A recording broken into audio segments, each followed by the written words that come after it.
This one's going to be a little different. I'm not playing the game. This was recorded a couple of days ago on like December 10th, something like that. I don't know. By the time this goes up, it's probably going to be a week or two before you guys see it, because, man, I'm firing these out left, right, and center. Just dropping videos like crazy, because you guys seem to really be enjoying them. I'm getting lots of interaction, lots of thumbs up. That's what I'm looking for. I tried to talk a little bit about Fallout 76 in the camp that I'm building, and it's just nothing. Nobody cares. It's like, all right, well, that's kind of how it is over here on YouTube land. It's always been that way. But I saw these guys, and I decided, well, let's go over there. Let's pay them a visit, because I was just watching this Western movie that's like, I don't know, 50 years old or some crap. So I was bored.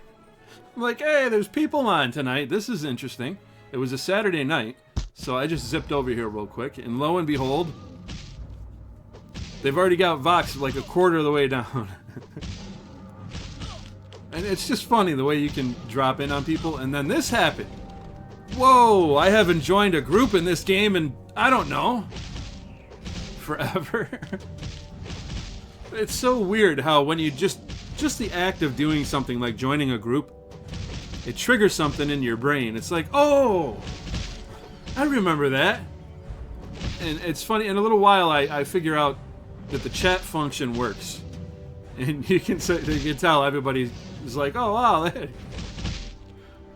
just looking at the blue color, I don't want to get into it right now, but I just find that interesting. How nostalgia is triggered by an image, or yeah, I finally figured out this is too loud. There we go. Now I can stop yelling. Anyway, it's just funny. An image can trigger something in your brain. Like I was talking about in, I think it was episode 2 or 3. I can't keep track. How just looking at the crystal balls triggers a memory from when I was a kid, and you know, I was in the nurse's office and I saw the blue toothpaste container. I made a joke here. I was kind of referencing Chris from the podcast. He's always going on about the commodities, which I find funny. The missus is like, why does he keep picking stuff up? She's getting irritated. I'm like, honey, he's just taking the piss, eh? You know what I mean? He's clowning around. He's being funny.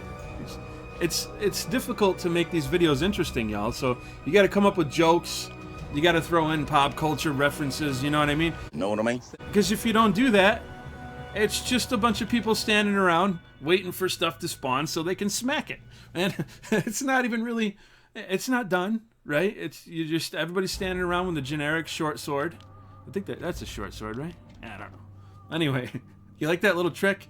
I used to love doing that. I used to do that all the time. You can do all sorts of stuff like that. You know, if you press the emotes quickly, you do all sorts of weird, wacky things, and I always used to find that humorous. Anything to make people chuckle. I like to make people laugh. It's just something that I like to do. And I feel like I'm somewhat decent at it, right? Sometimes it hits, sometimes it's just a dad joke, and at least it's endearing if it's a dad joke. But yeah. We're hunting down a dragon, I think, right now. We're going to go to Phantoms, which is probably, I don't know. People always ask you what your favorite camp is. I want to hear from you guys. What are your favorite 3 camps? You can put them in order. I don't care. It doesn't matter. Because there's so many camps in the game. I think that it's just, you're selling yourself short if you only talk about one. So Phantoms has to be one of my favorites, definitely. Elephant Graveyard as well, one of my favorites. And I want to talk about that in a second. And if I had to pick another one, it's probably going to be the Bandit Camp in Darver Manor. Just on you put me on the spot here. I put myself on the spot. It's like, we got to pick 3 quickly. Those would be the ones that I would just fire out there. But I was telling the story about how we stayed up like 40 hours in episode 2 where I was talking about addiction to MMOs. We stayed up for 40 hours. The missus reminded me why we did that. It's not just because we were rushing to get done before the expansion dropped. We were doing our 49 epics. She was doing hers and I was doing mine. And in Shades of Grey, the guild was helping us. And Kakihara, he was one of the leaders. He knew everything, top to bottom. He must have had a guide in front of him This dude, he used to play the original EverQuest. He was like your walking textbook of EQOA. He knew everything, man.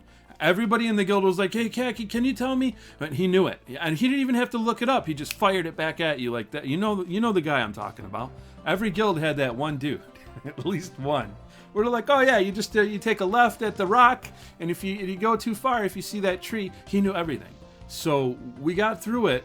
It still took a long time. If you remember the 49 epics, it's just, it took a while, but here you can see the chat. And I remarked that that blue color, that beautiful blue color, it's just that shade I haven't seen in such a long time, and the nostalgia hits you. But anyway, the 49 epics took you a while. So she got hers, I got mine. I'm not sure what order it was in. It doesn't matter. Anyway, and when you're standing there with a brand new epic in your hand, I was on my druid, so I had the green scimitar, and I think she was on, I want to say she was on her wizard. So she got one of her wands. I can't remember. She's gonna smack me when she gets home. Not really. The missus isn't like that, but yeah, I can't remember what character it was. I'm sorry, honey. It's been a long time. But she got her epic, and you're standing there with an epic in your hand. You think to yourself, well, we're level 49. Let's go test out these epics. And at this point, we'd already been up like a day.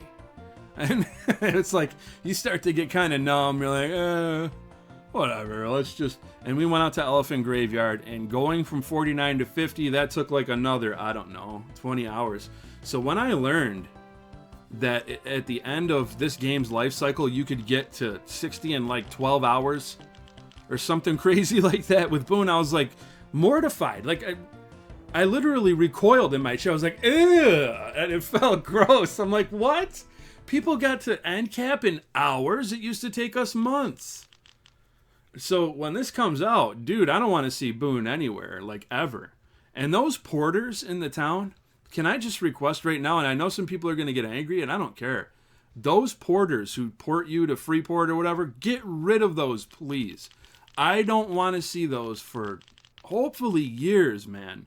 People, I mean, I get it if it's, and I've even remarked in 2011, I'm going to link you guys to an old video now, where I remarked on, man, this must have been so hard, because I didn't realize the porters were a thing. In 2011, I had been away. And I'm like, man, it must be so hard for people to get out here to Freeport, because how are you ever going to leave? You won't have invis. So I get it if the population is just terrible or nobody's in those zones. But at first, we cannot have those porters. Will you knock it off? You growling in here. He gets chased by his sister, one of the kittens. He's the older kitty. Yeah, they can hear you, man. You're blowing up my mic, little fella. This is Moogles, my 13-year-old Russian blue, daddy's baby boy. Anyway, what was I saying? You completely derailed me here, fella. Anyway, it's wild. It's crazy in here, man. I adopted 3 cats. I've told people before. My sister brought them over one day, and I prayed for my local cats. I'm like, Lord, please help the cats around, because there's a lot of strays. All right. The weather was really, really bad. Like 4 days later, my sister shows up with 3 kittens, and I didn't think anything of it.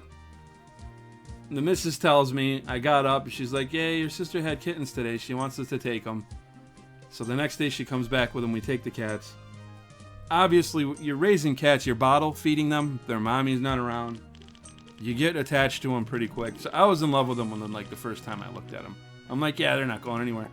And like day 3, I realized I'm feeding one, she's feeding the other one. I'm like, I said a prayer.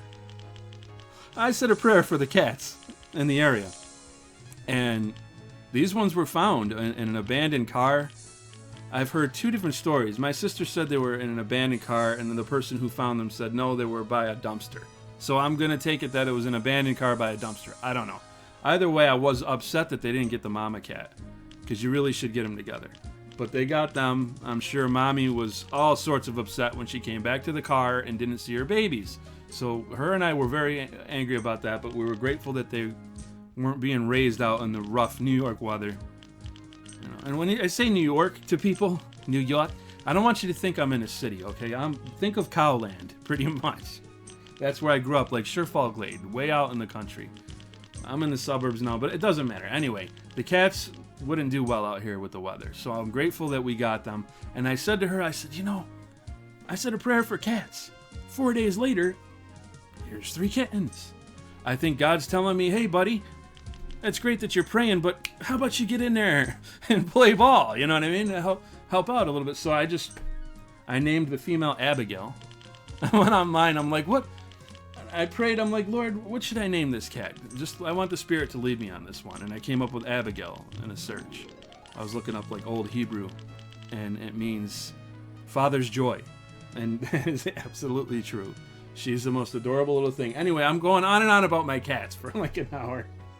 But you're going to probably hear them doing things in the background. To get back to what I was talking about, the porter, yeah, later. Please bring that out later. I don't really want to see that thing anywhere around for hopefully many, many years, because it means the end is nigh. At least for the early game, and that's what I love the most about EQOA. Running around in towns. I just want to see people going through all those old areas again.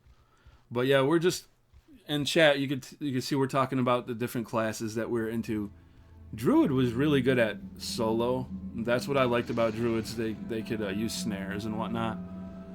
Their heals were actually pretty good. They had pretty decent heal over time. They weren't like a cleric or anything, but I could hold my own, and people didn't die unless they were paper.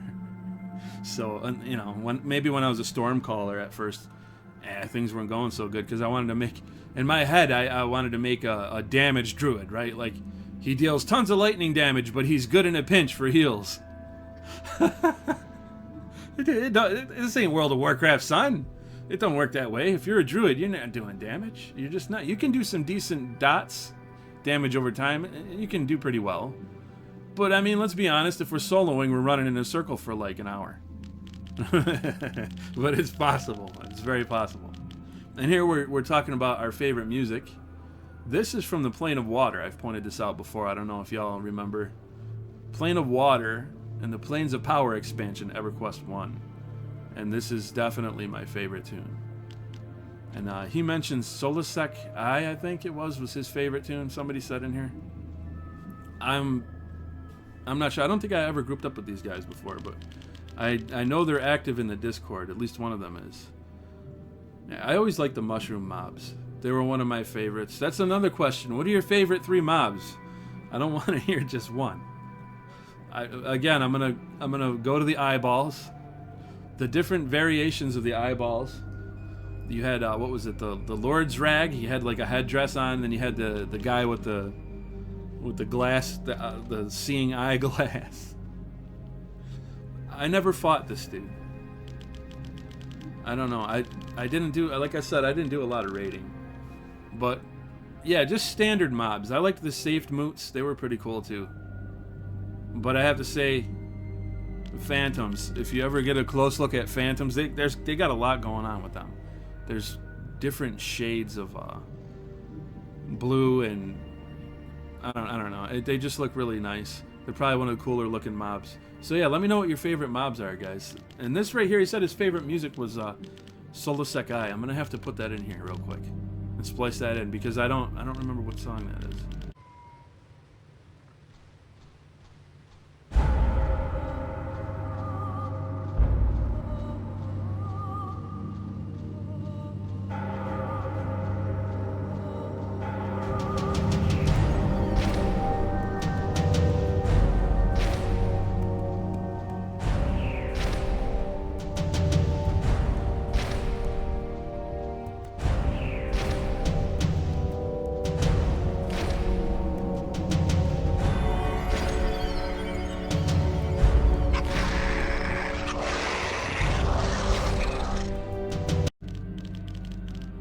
So yeah, it's that one. I haven't listened to it yet. Yeah, we just take our time going through here, killing. I think we get 2 more dragons. Oh yeah, Steamfont Mountains music. I use that a lot. I don't know why they didn't include that. I'm gonna mention that every time, every video, and I'm like, the Steamfont Mountains music, you guys. I don't know why they didn't give it to us. It fits so well. Every time I listen to it, it's like, yeah, that should have been, I don't know, maybe in Rivervale? because Rivervale, I believe, had the same music as Surefall Glade, so they were reusing music. Maybe they ran out of space on the disc or something. I don't know. Oh yeah, I had to point out the video I made, A Musical Journey Across Norath. He was talking about how he had a playlist of EverQuest songs he's listening to. So I'm like, nah, you got to go listen to the video I made, man. It's all in one video. Plus, you've got the cool EQOA scenery, which gives me a good opportunity to plug that video right now, as a matter of fact. But yeah, I was just sitting here thinking about Final Fantasy XI because I got a comment in one of my videos pointing towards a private server that's coming out soon. And I did like that game, but I remember being into that game when I was in high school. And I went to the computer lab, actually. I don't know, if those probably still don't exist. I don't know. I went into the computer lab, printed up a whole bunch of stuff. I dinged, by the way. Thanks for the CGs. I know there's a bunch of those coming in right now. So I went to the lab, printed up a bunch of stuff about it in like 2000, 2001. And then I graduated, and I saw the disc, or the announcement for EQOA, which people call it the making of EQOA. That's not accurate. It's all over YouTube. People have been re-uploading it, calling it the making of. That's not what it was. It was like a behind the scenes to try to get people to buy it. It was on the PlayStation Underground disc or something. So it's not really accurate to call it that. But anyway, I digress. So I found out about that, and I got into EQOA. Really loved it. Then Final Fantasy came out like a year later, and we started to lose people. And it made me salty, and it became my enemy. So what I was originally interested in getting into Final Fantasy XI now was competition, see? And then WoW came out, and that's all she wrote, and it was over. They canceled our expansion, increased our fee. That Sony did like all the wrong things you could do. But yeah, they couldn't handle the gold that they had, right? They weren't able to manage it very well. But yeah, Final Fantasy XI, it's one of those things. I do like it now. Looking back, it was really cool. I liked my summoner a lot, and I'm really big on pets. As you can see, I'm playing a mage here. You know, I don't have my pet with me, but this was my mage. I actually spelled it with a G, and the missus I gave her the J. I came up with most of her names. She just, what's a good name? I don't know, and I just come up with random stuff like Care Bears and stuff. But yeah, the pets in that game were incredible. So for a summoner, you had to actually fight your pet. that just makes it so much more satisfying when you have to beat your pet into submission. And it's like, yeah, that's right, punk. Now go do my bidding. Come on. So you had to fight all the different, and I remember soloing most of them. I think there was only one I didn't solo, Titan or something like that. I remember soloing Shiva, Ifrit, all those different ones. Really fun, really challenging, and it just felt great that those pets were so cool. I think they actually had a puppet master as well, and it was kind of hard to get that done for some reason. They like to gate stuff on you too. Like for a summoner, you had to. There was something during a specific time of day. The elements of the day, they changed. I really liked that. It was deep, but it made it tough, because in order to capture the carbuncle, which was like your first summon, you had to do it during a certain season. I don't remember exactly what it was all about, but so you had a limited amount of time to go and get him. But I just remember that being very challenging. And then you had to go and fight. So carbuncle, you started with him. Then if you wanted to go up and get the rest of them, you had to fight him. I chose to do it solo. You didn't have to. But it was just incredible. I didn't like that it didn't have an open world like this, though. You'll notice we're running, and there's a lot of fluff here. There's a lot of empty space. Just like Breath of the Wild, I've made this connection before. But it just made it more impactful when you did get to an area. Because the world is huge, and it just felt more immersive. You never hit a load screen ever. So I prefer that about EQOA. But yeah, Final Fantasy XI is not anything to turn your nose up at. Really solid game. And I had to remark real quick about how beautiful our skybox is in this game. It's so nice. It changes all throughout the day. It looks incredible. But fighting those pets in 11, you had to have certain resistances, if I recall. You don't really do that in MMOs anymore. You just go wherever. It doesn't matter. That's one of the things that Pantheon's going to be doing that I'm looking forward to. I still am looking forward to that game. even though it's taken forever, and then the whole censorship stuff I covered. I still want that to come out, but they don't really do the resistance stuff anymore. And in EQOA, you know, if you wanted to go to Elephant Graveyard, dude, you better have arcane resistance. You had to get Heart's Blood alloy gear or something that had AR resistance on it. So that led to people's tailoring and their crafting. So, oh, you need this. Now I've got a reason to sell it. Had to take a look at that handsome fella real quick for y'all. But the crafting, it was just deeper because of that. You couldn't go to the Plane of Disease without the zombie suit, which I think you had to do a quest for. So these things were deep and rich, and it gave meaning to the world. I can't go here unless I have this. Oh, that's special.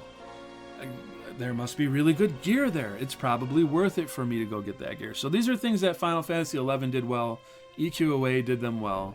All these classics. You don't really get that anymore. Maybe somebody can tell me in the comments if there's anything modern doing that outside of Pantheon. I'd love to hear about it. It's just it's a relic of a bygone era, and by golly, I miss it. It brings me to my next topic, gear. Gear, I mean, sure, you got gear from doing quests in this game, right? I mean, you got your epics from doing that 49 and 60 epic. But most of the gear you got was dropped. And it was, you didn't know who was going to drop what at first. So it was all about hunting down that rare mob, that named mob. And you could run into a cave 50 times and he wasn't there. But his rare spawn timer could show up later. So the game always had that, even if you've been to an area, hey, there might be a rare in here. There might be a mob I don't know about. So everybody wanted to go discover the world. That's not a thing anymore. Now it's just, hey, here's 50 quests. When you're done, next. Go to the next zone. Here's 50 quests. When you're done, go to the next zone. I don't like that. I can't stand that. It kills the character of your world. It puts people on a theme. It's a theme park. It just puts you on a car. You're stuck on a rail car, and they're like, here's your path. Here's your gear that you're going to get on this path. In EQOA, you carved out your own path. There are things that I found that nobody else I ever seen. The Stargazer robe, the missus found, that I mentioned a million times on the channel. I only seen one in auction, and I looked repeatedly for it, like habitually. I'm like, does anybody got this? I gotta find out. I never seen it but once, and I never seen anybody else ever wear it. And it wasn't hard for her to get it dropped off of a boar. So it was in the general loot table of that zone. And that was another thing they did. They would have zone-wide loot that could drop off of trash mobs. Then they would have specific loot that dropped only in that zone, or maybe there would be across the whole world. So you had world drops, zone drops, then you had specific named mob drops, and it added lots of depth. And I've got the guide in front of me. Actually, it's over there. It's about as thick as the 1611 King James, y'all. Hey, Pastor Steve Waldron here. So let's take a look. Oh, wow. And most of that is gear. They had so much gear, which is why the percentages on the really rare stuff was so terrible, like 0.2% on some of this stuff. But it made things rare. At the end of the day, not everybody was standing around with the same set. You know, and these sets are beautiful in World of Warcraft. They are. There's some really nice sets, all the different season sets and everything. Nothing against them. But, you know, everybody kind of looks the same. Our gear wasn't as fantastic as all that, but I think something new could do that. Maybe give us more interesting visual gear. But nevertheless, you always knew if somebody had something rare.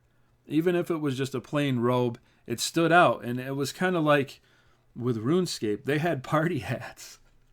Just these stupid party hats, but because they were a part of an event that came and went, they were very rare. I didn't mean to be a poet. But so much later that the old narrator got tired of waiting and they had to hire a new one. Oops. My bad. I forgot I put that little joke in there. Yeah, we were looking for this cave forever, so I've decided, hey, why not put a SpongeBob reference in? But yeah, we're going to find it, man. It's coming up. So yeah, the party hat thing, they were just rare, you know, different colored hats. And it's one of the things I always thought they should have put different colored shields into the game, made them of varying rarity. And when I say shields, I mean like the crystalline orb, the glowy shield. And you just gotta, you know, just give people multicolored things, and you'd be surprised if you make it rare Even if it's a stupid party hat, it'll become like the coolest thing on the whole server. So this right here is interesting.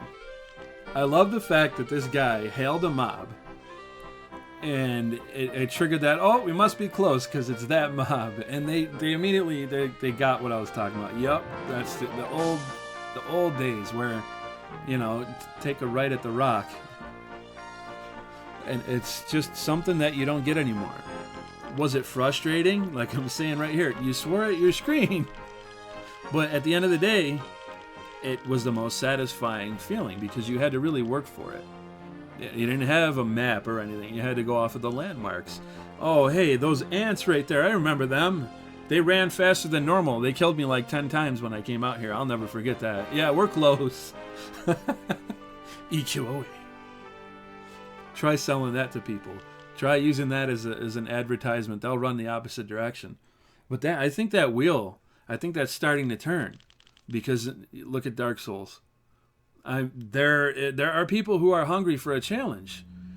I think we've been spoon-fed for so long that now that next generation came out and they're like, now it's trending the opposite direction. So yeah, there's a market for this stuff. Hey, look at Monster Hunter. I don't know about you guys, but I was playing Monster Hunter way back in like 2003, 2004, right when it came out, man. And I didn't like it at first. I sold it to a guy who had a video store, and then I bought it back from him after I rented it when I was bored one day. And he's like, what are you doing? I'm like, I don't know. I'm going to give it another shot. I started as a gunner, and don't be a solo gunner in the first Monster Hunter. That's a support class. Come on. But I ended up getting like a great sword, and that game ended up just blowing my mind. But nobody cared about it over here until Monster Hunter World. And then finally the West embraced Monster Hunter and it took off. So now people are into these more hardcore games where it takes an hour to kill one boss, you know. And if you mess up and you wipe enough, it's over. That's all she wrote for Monster Hunter anyway. But you like how I just ran in and pulled that thing? I like to keep people on their toes. And here we're talking about the tank and spank method, which back in the day, I don't think anybody really minded it. But, you know, it was very basic. Basically, your casters, if you don't know, you hid them behind a rock.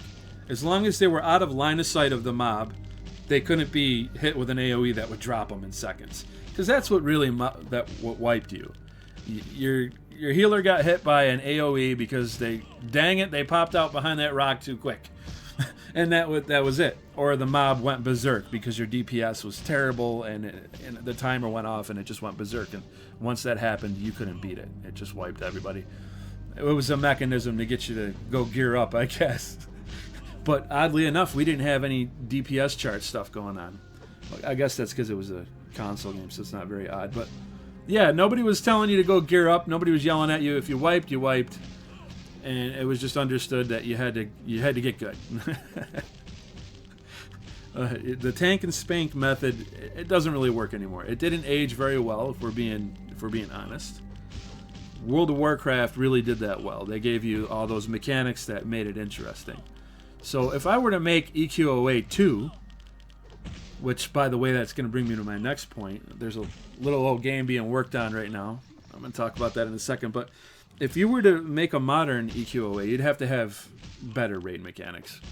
There'd be a lot of things in it, but and modern things in it. But camping is life. I'm always going to say that the best way of doing it is just like this. Just 3-4 friends, just you, a few buddies, and a camp. But there's a game being worked on right now called Monsters and Memories.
I talked about it a little bit a couple of months back. I'm very interested in covering that.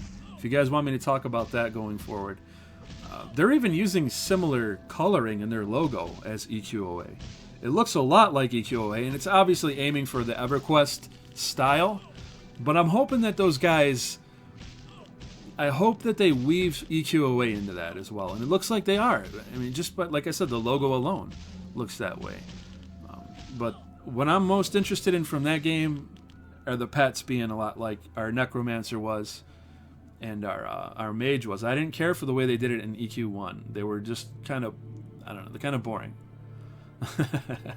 So I like the different variety. You know, you got all these different water pets, and they're all different. You got all these different fire pets, earth, you know what I mean, and so on and so forth. The necro pets would go from bone to flesh to spirit, and that's what I like. Hopefully they're going to be doing that kind of stuff. I told them, hey guys, could you make a croc island on south of Freeport? And old Fangtooth would spawn in there, and he was just really awesome. And man, the trains that would happen down there, and just an awesome low level camp that everybody remembers. That brings you to the dark side of things, where people would train and steal stuff. You'd be camping a mob like I'm talking about here in chat for like a week, and then they just set up real quick and steal it from you. They just come right in and, that's mine, I'll take that away. This is funny. I'm about to wrap up the video here.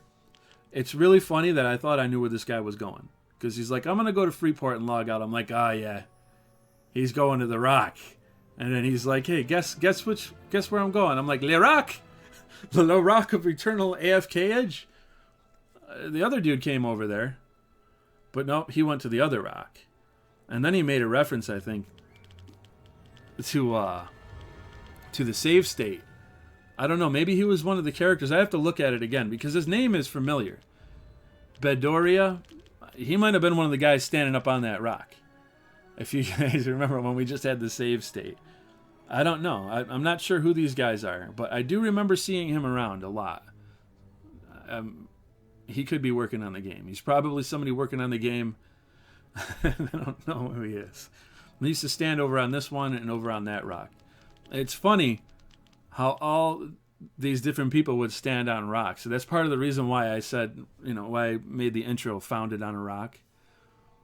I was obviously giving a reference to Jesus Christ, but it's part of what we've done in our game. It's part of the culture, if you will. But yeah, it's been an interesting episode, guys. I hope you found it entertaining. We're going to go ahead and log out right here. And I don't know. I don't know what to talk about in the next one. Maybe we'll do a Christmas episode or something. But I thank you guys for watching, and I look forward to seeing you all in my next video.